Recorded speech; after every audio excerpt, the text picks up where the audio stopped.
স্পষ্ট ভাষায় বলি, আপনারা নির্বাচনের আগে মদিনা ইসলামের কথা বলেছেন। আমরা জানতে চাই, বাংলাদেশের শেখ হাসিনার আমলেও যে দুঃসাহস করা হয় নাই, দুই ট্রান্সজেন্ডার নারী যারা আগে পুরুষ ছিল, নারী পরিচয়ে বাংলাদেশে তাদের বিবাহ হয়, এই ধরনের ট্রান্সজেন্ডারের বিবাহ বাংলাদেশে আমরা আর দেখতে চাই না। আমাদের মুরব্বীরা আছেন, আমরা স্পষ্ট ভাষায় বলছি, যদি ট্রান্সজেন্ডার ফিতনাকে, সমকামিতাকে বাংলাদেশে প্রমোট করার চেষ্টা করা হয়, আমরা আমাদের সর্বোচ্চ দিয়ে এই ব্যক্তিগত ট্রান্সজেন্ডারকে প্রতিরোধ করবই করবো ইনশাআল্লাহ। কারের শাস্তি মৃত্যুদণ্ড করা হোক, এটা আমাদের কওমি সন্তানদের দাবি। বলৎকার যারাই করবে, কোন মাদ্রাসার শিক্ষক করলে তাকেও প্রকাশ্যে মৃত্যুদণ্ড দেওয়া হোক। কোন স্কুল কলেজ ভার্সিটির শিক্ষক করলে তাকেও প্রকাশ্যে মৃত্যুদণ্ড দেওয়া হোক। আমাদের দাবি পরিষ্কার, বলৎকার যে করবে, মাদ্রাসার ছাত্র করলেও মৃত্যুদণ্ড, স্কুল কলেজ ভার্সিটির শিক্ষক ছাত্র করলেও তাদেরকে মৃত্যুদণ্ড দেওয়া হোক। গত 15 বছর যে সমস্ত বিষয় নিয়ে আমরা আন্দোলন সংগ্রাম করেছি, বেশিরভাগের সময় যে সমস্ত বিষয়ে রক্ত দিয়েছি, আহত হয়েছি, আমাদের ভাইয়েরা সংগ্রাম করেছেন, শাহাদত বরণ করেছেন। শাপলা চত্বরে রক্ত দিয়েছিলাম, 2021 সালে রক্ত দিয়েছি। যেই সকল বিষয় নিয়ে আন্দোলন সংগ্রাম করেছি, বর্তমান যে সরকার বিপ্লবের পরে, অভ্যুত্থানের পরে, সংগ্রামের পরে, বেশিরভাগ বিদায় হওয়ার পরে ক্ষমতায় বসেছেন, আবার যদি সেই 15 বছরের কোন বিষয় নিয়ে আমাদেরকে মাঠে নামতে হয়, এর চাইতে দুঃখজনক আর কিছুই হতে পারে না। বর্তমান সরকারকে বলবো, সরকারে গেলেই সরকার মনে করে যে আমি স্থায়ী হয়ে গেছি, আমাকে কেউ নামাতে পারবে না, আমার চেয়ে বড় শক্তিশালী আর কেউ নেই। এই ভাবনাই কিন্তু আওয়ামী লীগকে ধ্বংস করেছে। আওয়ামী লীগকে মনে করেছে এই আন্দোলনে কি হবে, অমুকের বক্তব্য কি হবে, অমুকে কি করবেন। কিন্তু আস্তে আস্তে আস্তে আস্তে দেখা গেছে সেই ছোট ছোট বীজগুলি এমন আকার ধারণ করেছে, সেখান থেকে আওয়ামী লীগকে রক্ষা করতে পারেনি। জামাত শিবিরের ভাইদেরকে বলতে চাই, যদি মওদুদির বিরুদ্ধে বললে তোমাদের শরীরে লাগে, তোমাদের অন্তরে লাগে, তাহলে মনে রাখো, তোমাদের মওদুদির প্রেম যদি তোমাদের মওদুদির বিরুদ্ধে বললে, তোমাদেরকে আমাদের বিরুদ্ধে বিশুদ্ধার করতে, আমাদেরকে গালি দিতে উস্কানি দেয়, তাহলে মনে রাখো, তোমরা মওদুদিকে যতটুকু ভালোবাসো, এর চেয়ে কোটি গুণ বেশি আমরা সাহাবায়ে কেরামকে ভালোবাসি। গত 15 বছর যেগুলো নিয়ে আন্দোলন সংগ্রাম করেছিলাম, যদি এখন আবার সেইগুলি দেখি, সরকারের মাধ্যমে হোক, কোন এজেন্সির মাধ্যমে হোক, অর্থাৎ সরকারের ছত্রছায়ায় হোক, যে কোনো দিক থেকে আসবে, আমরা এই সরকার ক্ষমতায় বসছে বলে, ইসলামী মূল্যবোধের সরকার বলে, জাতীয়তাবাদের সরকার বলে আমরা চুপ করে বসে থাকবো, তা কিন্তু হবে না। বেশিরভাগের সময় যেভাবে রাস্তায় নেমেছিলাম, আমরাও রাস্তায় নামতে 1 মিনিটও দেরি করব না। বিএনপি সরকারকে বলবো, আপনি বেশ অনেক দিন পর্যন্ত, কয়েক মাস পর্যন্ত ক্ষমতায় আছেন, কিন্তু আপনি কি করেছেন? বাংলাদেশে কি দিয়েছেন? বাংলাদেশের জনগণের জন্য আপনি কি উপহার দিয়েছেন? হ্যাঁ, দিয়েছেন। আপনি বারবার বিদ্যুতের দাম বৃদ্ধি করেছেন, আপনি গ্যাসের দাম বৃদ্ধি করেছেন, আপনি বারবার ট্যাক্স এবং ভ্যাট কর বৃদ্ধি করেছেন, আপনি খুন খারাপি বাড়িয়ে দিয়েছেন।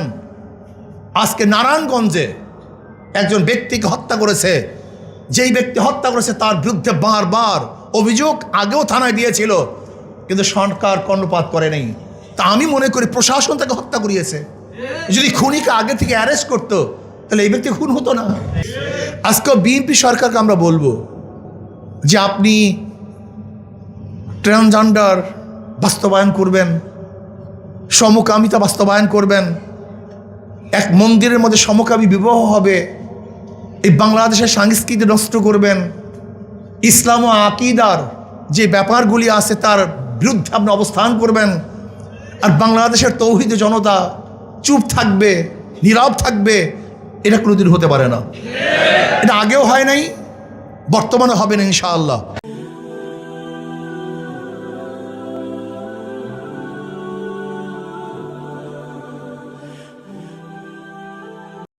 আমি শুধু একটা কথা বলতে চাই, আমাদের আন্দোলন, আমাদের সংগ্রাম, আমাদের যে কোনো পদক্ষেপ হক ও হক্কানিয়তকে টিকায় রাখার জন্যই আমাদের পদক্ষেপ। আমরা যেই দিকে যাই, যে যার সঙ্গে কাজ করি, আমাদের মূল মন্ত্র একটা, আমরা উলামায়ে দেওবন্দ, আমরা আহলে হক, আমরা আহলে সুন্নাতুল জামাত, আমরা এর বাহিরে কিছু বুঝি না। এর মধ্যে কেউ যদি কিছু ঢুকাইতে চায় তাকেও ঢুকতে দেব না, বের করতে চাইলে সেটা বের করতেও দেব না। এটাই হলো আমাদের মূল। হযরত মাওলানা ইলিয়াস গুমান সাহেব বলছেন, আমরা দ্বীন ইসলামের পাহারাদার। আমরা যত কাজকর্ম করি দ্বীন ইসলামের পাহারার জন্যই করি। শেষ কথা আজকে আপনাদের সামনে যেটা বলতে চাই, গত 15 বছর যে সমস্ত বিষয় নিয়ে আমরা আন্দোলন সংগ্রাম করেছি, বেশিরভাগের সময় যে সমস্ত বিষয়ে রক্ত দিয়েছি, আহত হয়েছি, আমাদের ভাইয়েরা সংগ্রাম করেছেন, শাহাদত বরণ করেছেন। শাপলা চত্বরে রক্ত দিয়েছিলাম, 2021 সালে রক্ত দিয়েছি।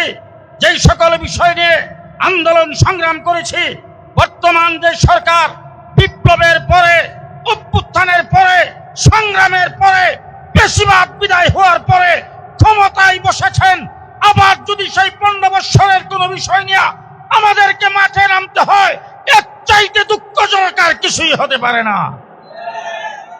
সুতরাং গত 15 বছর যেগুলো নিয়ে আন্দোলন সংগ্রাম করেছিলাম, যদি এখন আবার সেইগুলি দেখি, সরকারের মাধ্যমে হোক, কোন এজেন্সির মাধ্যমে হোক, অর্থাৎ সরকারের ছত্রছায়ায় হোক, যে কোনো দিক থেকে আসবে, আমরা এই সরকার ক্ষমতায় বসছে বলে, ইসলামী মূল্যবোধের সরকার বলে, জাতীয়তাবাদের সরকার বলে আমরা চুপ করে বসে থাকবো, তা কিন্তু হবে না। বেশিরভাগের সময় যেভাবে রাস্তায় নেমেছিলাম, আমরাও রাস্তায় নামতে 1 মিনিটও দেরি করব না। আসসালামু আলাইকুম। আমরা বাতিলের মোকাবেলা করব। আহলে দেওবন্দ জন্মলগ্ন থেকেই বাতিলের মোকাবেলা করে এসছেন, অদ্যবধি মোকাবেলা করছেন। কিন্তু আজকে আমরা বাতিলের মোকাবেলা করার জন্য আমাদের কি প্রয়োজন? আমাদের মধ্যে একটা বাউন্ডারি ছিল, ব্যারিকেড ছিল, যে বাউন্ডারি ছিল তাকওয়া। এই তাকওয়ার ব্যারিকেডের মাধ্যমেই আমরা সমস্ত বাতিল থেকে মোকাবেলা করতে পেরেছিলাম। যদি আজকেও আমাদের মধ্যে সেই তাকওয়ার বাউন্ডারি থাকে, তাহলে কোনো বাতিল শক্তি আমাদের মধ্যে ঢুকতে পারবে না। এর জন্য আমি ওলামায়ে দেওবন্দেরকে বলবো, ওলামায়ে দেওবন্দের ভিত্তি ছিল উসসিসাতুল তাকওয়া, কিন্তু আজকে কিন্তু আমাদের মধ্যে সে তাকওয়ার নমুনা, দৃষ্টান্ত এবং ওলামা তোলাবাদের থেকে সেই খোদা ভীতি, আল্লাহর ভয় অনেকটাই কমে যাওয়ার দিকে। আল্লাহ না করুক, যদি এইভাবে কমতে থাকে তাহলে বাতিল আপনারা দমন করতে পারবেন না, বরং বাতিল আপনাদেরকে ধ্বংস করে ফেলবে। এটা হবেই, আজকে হোক কালকে হোক, আপনি নিশ্চিত থাকুন। এর মূল একটা মৌলিক উদাহরণ দেব, মোটা উদাহরণ। গোড়ার দিকে মুসলমানদের সংখ্যা কম ছিল, বিজয়ের সংখ্যা বেশি ছিল। বর্তমানে মুসলমানদের সংখ্যা বেশি, কিন্তু বিজয়ের সংখ্যা খুবই কম। আপনি কিন্তু একদিনও চিন্তা করেছেন, গোড়ার দিকে মুসলমানদের সংখ্যা কম ছিল, বিজয় বেশি ছিল। আজকে মুসলমানদের সংখ্যা অনেক বেশি, কিন্তু বিজয় নাই কেন? আমরা অনেকেই চিন্তা করি নাই। ইসলাম গোটা দুনিয়ার মধ্যে শুধু অস্ত্রের মাধ্যমে প্রসারিত হয় নাই, গোটা দুনিয়ার মধ্যে ঈমান ও তাকওয়ার ভিত্তিতে ইসলাম গোটা দুনিয়ার মধ্যে ছড়িয়ে পড়েছে। এর জন্য আমি ওলামা তোলাবাদেরকে অনুরোধ করবো, আমি নিজেকে অনুরোধ করব, আমি আমার নিজেকে সম্বোধন করব, আল্লাহ যেন তাকওয়ার উপর মজবুত থাকার তৌফিক দান করেন। নাম্বার 2, বাংলাদেশে হাজারো ফিতনা আছে, এই ফিতনার মোকাবেলা আপনাকে আমাকে করতে হবে। কিন্তু আমি যদি ফিতনার মধ্যে লিপ্ত থাকি, আমি ফিতনার মোকাবেলা করতে পারবো না। কাবুরা মাকতান ইনদাল্লাহি আন তাকুলু মা লা তাফআলুন। আমাদের কথা মানুষ কেন গ্রহণ করছে না, একদিন চিন্তা করেছেন? আমরা বহুত হুঙ্কার দেই, বহুত বড় বড় সমাবেশ করি, কিন্তু আসর নাই কেন? এর কোনো গুরুত্ব নাই কেন? একদিনও চিন্তা করেছেন? নোয়াখালীতে বিশাল প্রোগ্রাম করলাম, হিজবুত তাওহীদের মধ্যে ছোট্ট একটা সংগঠন, আজও বন্ধ হচ্ছে না কেন? সরকার উদ্যোগ গ্রহণ করছে না কেন? একদিনও চিন্তা করেছেন? একদিনও চিন্তা করিনি। আজকেও সেমিনার হচ্ছে, আজকে বক্তৃতা হচ্ছে, কিন্তু রেজাল্ট কি হবে একদিনও চিন্তা করেছেন? আফালা তাতাফাক্কারুন, তোমরা কি চিন্তা করো না? আমি উলামায়ে কেরামকে বলবো, আল্লাহ পাক রব্বুল আলামিন ইন্নাল্লাহা লা ইয়ানজুরু ইলা সুওয়ারিকুম ওয়া আমওয়ালিকুম ওয়ালাকিন ইয়ানজুরু ইলা নিয়্যাতিকুম ওয়া কুলুবিকুম। আমাদের কলবের হালাত কি, আমাদের নিয়্যাতের অবস্থাটা কি, একদিনও চিন্তা করেছেন? আমি বিশ্বাস করি বর্তমান জমানায় আহলে দেওবন্দ যে উসুলের উপর ছিলেন সেই উসুলের উপর আমরা নাই। এই জন্য আমাদের কথার আসন নেই, কথার প্রতিক্রিয়া নেই, কেউ আমাকে কথা গুরুত্ব দেয় না। এর জন্য আমি ওলামায়ে দেওবন্দকে বলবো, তোলাবাদেরকে বলবো, তাকওয়া অর্জন করেন, তাকওয়া অর্জন করেন। বড় বড় হুঙ্কার দিলে, আওয়াজ দিলেই আমাদের কথার আসর হবে না, কিন্তু অন্তর থেকে আল্লাহর ভয়ের সাথে, ইখলাসের সাথে যদি আমরা কথা বলি সেটা আসর হবে। বর্তমান সরকারকে বলবো,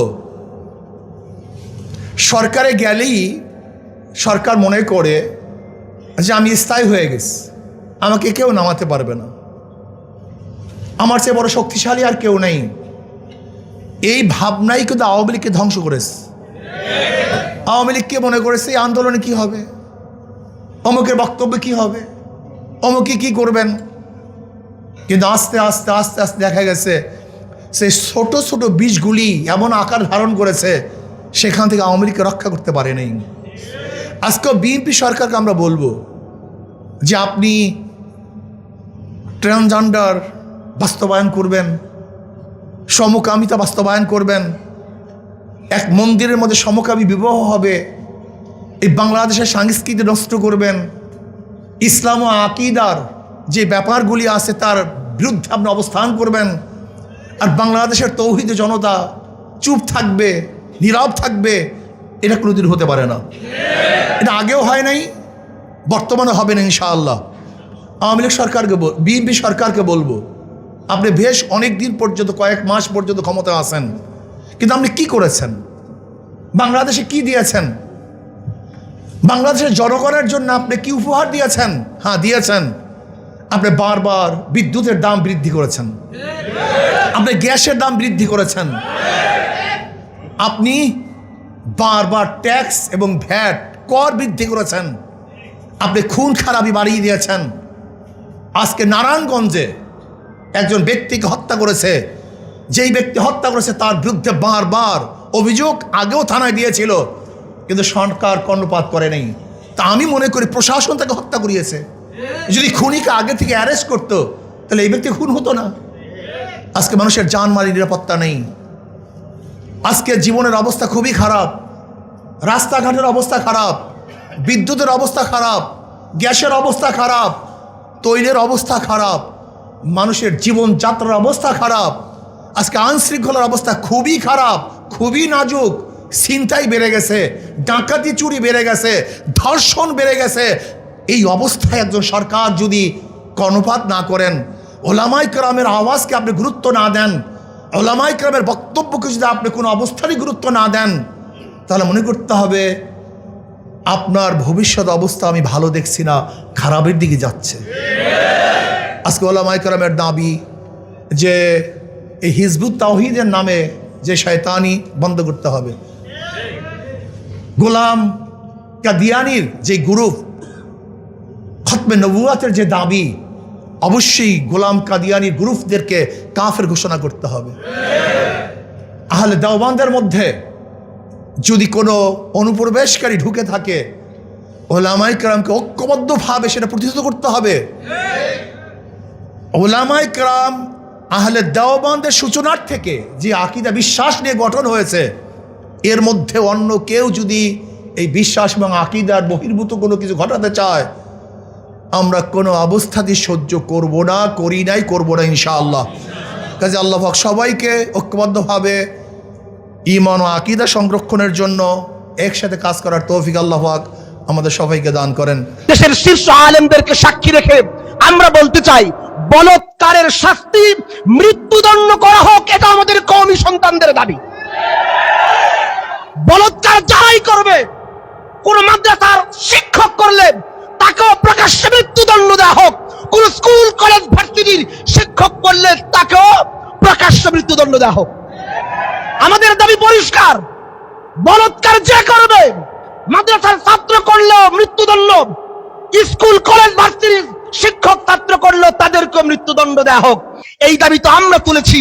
যারা বলে আমরা বলৎকারের পক্ষে, তাদের কাছে আমরা প্রশ্ন রাখি, তোমাদের সাহস থাকলে তোমরাও বলো সমকামিতার শাস্তি, বলৎকারের শাস্তি এই দেশে প্রকাশ্যে মৃত্যুদণ্ডের আইন করা হোক। শেষ করছি আরেকটা প্রসঙ্গ দিয়ে, সেটা হলো ভাই দেখেন, আকীদার বিষয়ে আপনারা কথা হচ্ছে, আমি শুধু আকীদার বিষয়ে একটা কথা বলি ভাই। দেখেন, আমরা হিজবুত তাওহীদের বই নিষিদ্ধের কথা বলতেছি, কিন্তু আমার আশ্চর্য লাগে, বাংলাদেশ জামাত ইসলামীর খেলাফত রাজতন্ত্র নামে এমন এক জঘন্য বই দলীয় সিলেবাস মুক্ত করা হয়েছে, যেই বইটার পৃষ্ঠায় পৃষ্ঠায় আমাদের হৃদয়ের স্পন্দন, আমাদের জানের চেয়ে হাজার কোটি গুণ বেশি শ্রেষ্ঠতম সাহাবায়ে কেরামের আজমতের উপরে হযরত ওসমান গনির মতো সাহাবীকে, তাকে তার খেলাফতের জমানায় তিনি নাকি গনিমতের মালকে আত্মীয় স্বজনের মাঝে অন্যায়ভাবে বন্টন করে দিয়েছেন, তিনি নাকি স্বজন প্রীতি করেছেন। পৃষ্ঠায় পৃষ্ঠায়, এক পৃষ্ঠায় 6টা মিথ্যা মওদুদী সাহেব লিখেছে। এইভাবে হযরতে আম্মা জান আয়েশার বিরুদ্ধে, সাদ বিন আবি উবাদার বিরুদ্ধে, হযরতে জুবাইরের বিরুদ্ধে, হযরতে তালহার বিরুদ্ধে, হযরতে আমিরে মুয়াবিয়ার বিরুদ্ধে, অসংখ্য সাহাবীর বিরুদ্ধে বিশুদ্ধার মাখা এই নিকৃষ্ট বই খেলাফত রাজতন্ত্র আমাদের বাংলাদেশে ইসলামী দল নামে এই জামাত ইসলাম তাদের দলীয় সিলেবাস মুক্ত করেছে। আমরা পরিষ্কার শব্দে বলতে চাই, এই বইকেও বাংলাদেশে নিষিদ্ধ করতে হবে। আমরা জামাত শিবিরের ভাইদেরকে বলতে চাই, যদি মওদুদীর বিরুদ্ধে বললে তোমাদের শরীরে লাগে, তোমাদের অন্তরে লাগে, তাহলে মনে রাখো, তোমাদের মওদুদীর প্রেম যদি তোমাদের মওদুদীর বিরুদ্ধে বললে তোমাদেরকে আমাদের বিরুদ্ধে বিশুদ্ধার করতে, আমাদেরকে গালি দিতে উস্কানি দেয়, তাহলে মনে রাখো, তোমরা মওদুদীকে যতটুকু ভালোবাসো, এর চেয়ে কোটি গুণ বেশি আমরা সাহাবায়ে কেরামকে ভালোবাসি। সাহাবায়ে কেরাম যেইভাবে নবীর ইজ্জত আবরু হেফাজতের জন্য ডানে শহীদ হয়েছেন, বামে শহীদ হয়েছেন, সামনে শহীদ হয়েছেন, পেছনে শহীদ হয়েছেন, নবীকে হেফাজত করেছেন, আমরাও নবীর সেই সাহাবায়ে কেরামের ইজ্জত হেফাজতের জন্য যতদিন তোমাদের কলম বন্ধ না হবে, তোমাদের জবান বন্ধ না হবে, উলামায়ে দেওবন্দের একজন সন্তান জিন্দা থাকতে মওদুদীবাদের মুখোশ উন্মোচন করেই যাবে ইনশাআল্লাহ।